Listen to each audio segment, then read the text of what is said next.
This assessment asks us to predict the product of the reaction on screen. Now, this reaction is going to start with an alkyl iodide, which, when we react with lithium, will generate an organolithium reagent. And so we're going to make this organolithium in our first step. In fact, over the course of this reaction, we're actually going to use 2 equivalents of the organolithium for the next step. That's what's indicated by the half an equivalent of carboxylic acid, 1 equivalent of the organolithium. So we have 2 of these for every one of these. I'm not going to get into the mechanism of this, but when we react the organolithium with the carboxylic acid, the first equivalent of the organolithium, the first half of it, is going to simply deprotonate the carboxylic acid in an acid-base reaction. Organolithiums are strong nucleophiles and strong bases, so we'll do that deprotonation.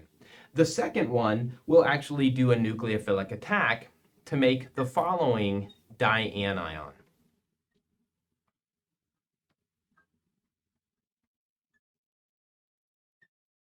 Let's number our carbons to make sure we have that right.